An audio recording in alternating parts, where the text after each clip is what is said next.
My boss sabotaged my promotion. Office betrayal story you won't forget. I worked late nights, saved projects, and gave everything to my job, only to find out my boss was sabotaging me behind the scenes. Chasing the dream. I never thought of myself as ambitious until I met Mr. Carter. He was the kind of boss who always talked about potential, who said the right things in meetings about growth, opportunity, and recognizing hard work. And for the first few years, I believed him. I started at the company as an entry-level analyst, buried in spreadsheets and late-night deadlines.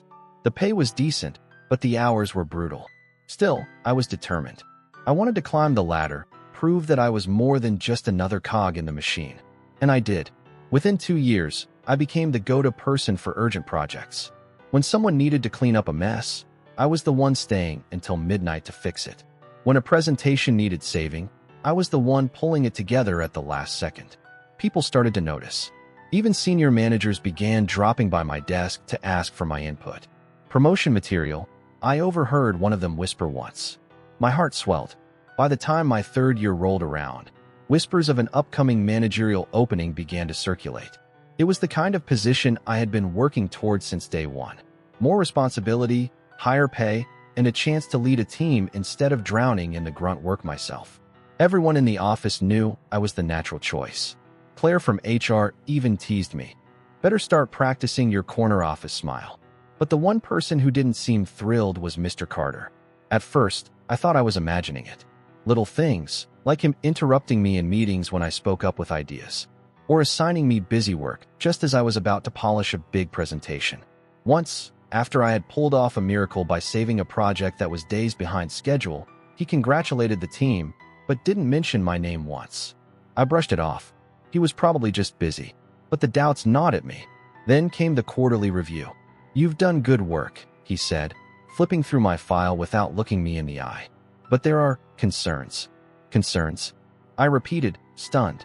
"About what?" He hesitated, then gave me a smile that didn't reach his eyes.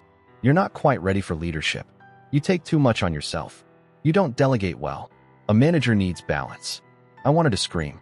Of course I didn't delegate. I had no one to delegate to. I had been single-handedly saving projects while others coasted. "I can work on that," I said instead, forcing my voice steady. "Good," he replied smoothly. "Because promotions aren't just about hard work. They're about trust. And I need to know you won't burn out." It sounded reasonable on the surface. But deep down, I felt the sting. It wasn't about burnout. It was about control. The following month, I started noticing patterns. Whenever I made progress, Carter seemed to find a way to undercut me. If I spoke up with an idea, he shot it down, only to present the same idea weeks later as his own. If I built relationships with senior managers, suddenly Carter would forget to include me in key meetings. If I stayed late to polish a project, he would quietly reassign it at the last minute, giving credit to someone else. The more it happened, the clearer it became. He wasn't preparing me for leadership. He was sabotaging me. One evening, I stayed late to finish a report that could make or break a client pitch. Carter had told me it was urgent, that we needed it perfect by morning. I poured everything into it: research, analysis, formatting. When I left at 2 a.m., I felt proud. The next day, I walked into the conference room only to see him flipping through slides I didn't recognize. My report had been replaced entirely, with one cobbled together by another colleague. "Where's my version?" I whispered during the break. Carter didn't even look at me. Yours wasn't aligned with the client's vision. I had to make a call. I wanted to argue, but the icy finality in his tone shut me down. That afternoon, the client praised the presentation. My colleague beamed, soaking up the credit. I sat in silence, my hard work erased. The final blow came when the promotion was officially announced. I sat at my desk, heart pounding, waiting for the email. Surely, after everything, they couldn't ignore me. But when the message popped up in my inbox, my stomach dropped. "Please congratulate Matthew on his new role as manager." Matthew, the guy who had coasted for years, who had been spoon-fed projects Carter had quietly stripped from me. The office buzzed with congratulations. I forced a smile, choking back tears as Matthew shook hands and Carter clapped him on the back like a proud father. Later that night, alone in my apartment, I stared at the email again and again, trying to make sense of it. Had I been naive, blind, or had Carter been playing me all along? stringing me along with just enough praise to keep me working, while grooming his chosen favorite behind my back. One thing was clear: my boss had sabotaged my promotion, and I wasn't going to let it slide. Fighting the shadows. The morning after Matthew's promotion, I walked into the office with a smile plastered on my face, but inside, I was crumbling. Every "congratulations, Matt" felt like a dagger. Every handshake between Carter and the senior managers was a reminder of what I had lost. I sat at my desk, staring at the screen, but the numbers blurred together. I had poured years of my life into this company.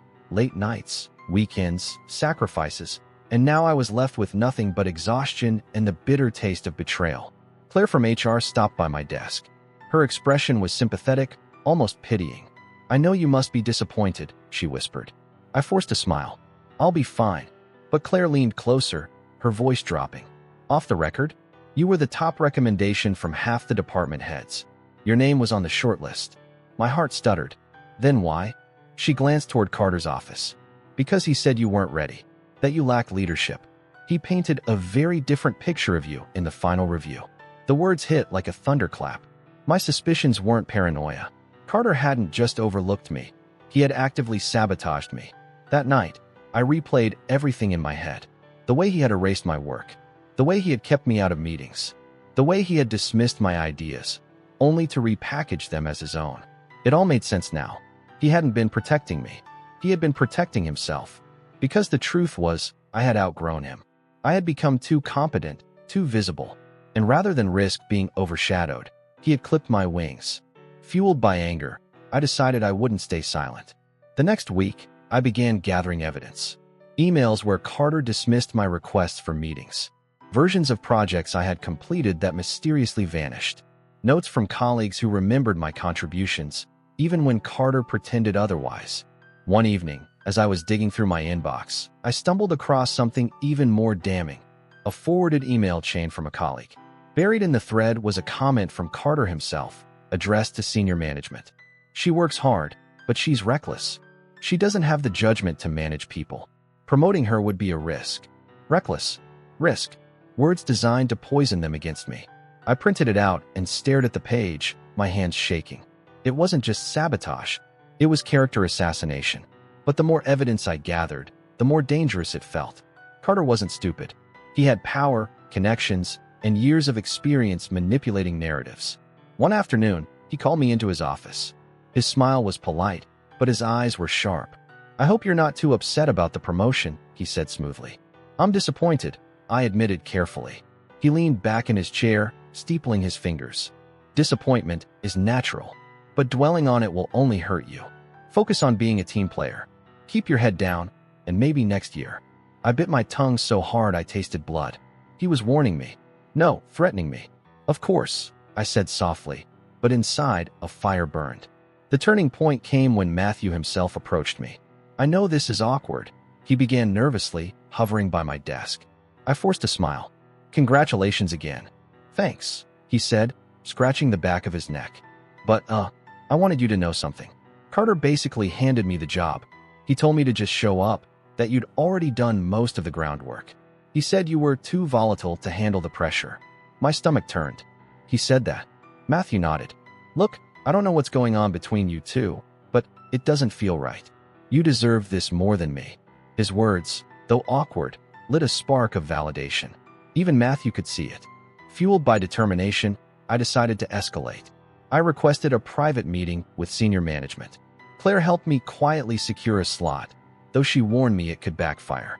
The night before the meeting, I barely slept. My mind raced with what-ifs. What if they dismissed me? What if Carter retaliated? What if speaking up ruined my career instead of saving it? But the alternative, silence, felt worse. The meeting was tense. 3 senior managers sat across the table, their expressions neutral. "What's this about?" one of them asked. I laid it all out. The projects I had carried. The evidence of my erased contributions. The emails where Carter undermined me. I spoke calmly, carefully, but with conviction. "I'm not here to complain," I concluded. "I'm here because I believe in this company. I want to grow here. But I can't if my work is buried and my reputation sabotaged." For a long moment, the room was silent.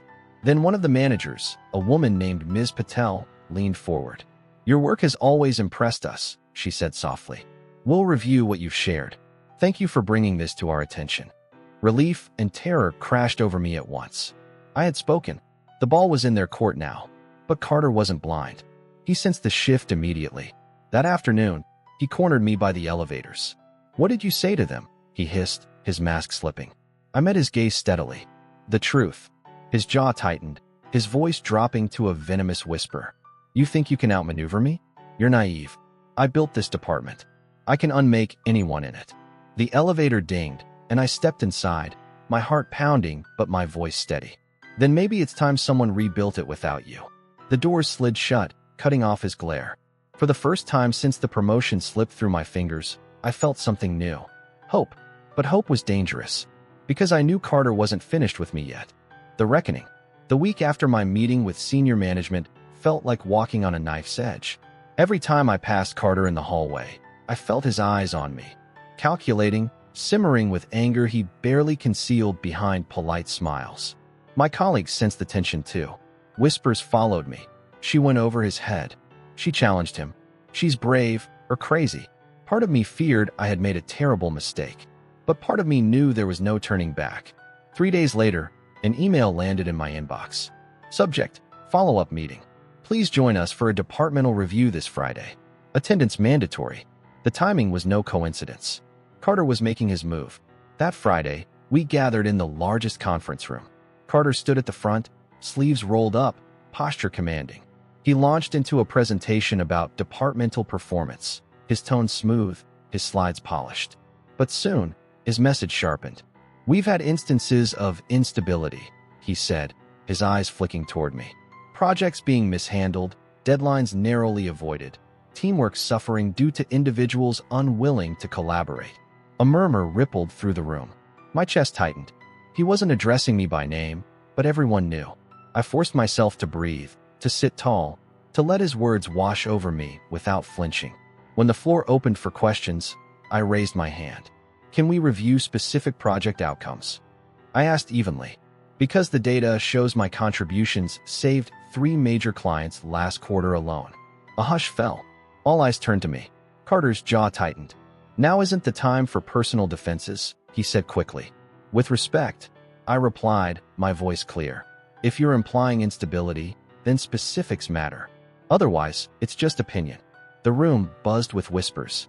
Carter's mask cracked, just slightly, as his glare bored into me. That afternoon, I was summoned again, this time by the executive board. Ms. Patel was there, along with 2 others. Carter sat stiffly at the end of the table, his expression unreadable. We've reviewed recent concerns, Ms. Patel began. We've also examined performance records. The results were illuminating. She slid a folder across the table. Inside were printouts of emails, project logs, and even testimonials from colleagues. We found significant discrepancies, she continued. Patterns of contributions being reassigned, reports altered, credit misattributed, all pointing to interference from management. My heart pounded. This was it. Carter shifted in his seat, his smile brittle. I was protecting the department. She wasn't ready. Enough, Ms. Patel cut in sharply. The evidence speaks otherwise. For once, Carter had no smooth rebuttal. He sat in silence, his empire crumbling. After the meeting, Ms. Patel asked me to stay behind. You've shown courage, she said quietly. We don't take accusations like this lightly, but you backed it up with proof. Effective immediately, Carter is being placed on administrative leave pending further investigation. The words stunned me. Relief surged through me, mixed with disbelief. What about the promotion? I asked hesitantly. She smiled faintly. That conversation isn't over. But know this, you have allies here. Don't let one person's sabotage define your future. Walking out of that office, I felt like I could finally breathe again. The whispers in the hallway shifted tone. She stood up to him. She won. But the victory wasn't simple. That night, alone in my apartment, I stared out the window at the city lights. Yes, Carter had been exposed. Yes, I had defended myself. But the scars were still there. The long nights of doubt, the humiliation of being overlooked, the constant gaslighting that had made me question my own worth. A week later, I was called back in. Ms. Patel and the board greeted me with warm smiles. We've concluded our review, she said. Carter has officially resigned. Effective immediately, his position is vacant. We would like you to step in as acting manager. My breath caught. Acting manager. It wasn't the full promotion, not yet, but it was trust. It was acknowledgement. It was the chance I had fought for. Tears pricked my eyes as I nodded. Thank you. I won't let you down. The first day in my new role was surreal. Sitting at Carter's old desk, I ran my hands over the polished surface, remembering how small I had felt sitting across from him. Now, the power dynamics had shifted. The view from the window looked the same, but everything else had changed. Matthew stopped by later, offering a sheepish grin. Guess I'm reporting to you now, he said awkwardly. I smiled. Guess so. Let's make it work. And for the first time, I believed it could. But the true victory wasn't the title or even the office. It was the realization that I had survived sabotage, gaslighting, and betrayal and come out stronger. Because promotions can be delayed, opportunities stolen, but resilience? That can't be sabotaged. Months later, when I finally signed the papers making my promotion permanent, I thought back to Carter. His warnings, his threats, his desperate need to keep me small. He had underestimated me. And in the end, it wasn't just about climbing the ladder. It was about proving to myself that no one, not even a boss, could control my future. I smiled, signing my name with steady hands. Because this time, the success was mine. Entirely mine.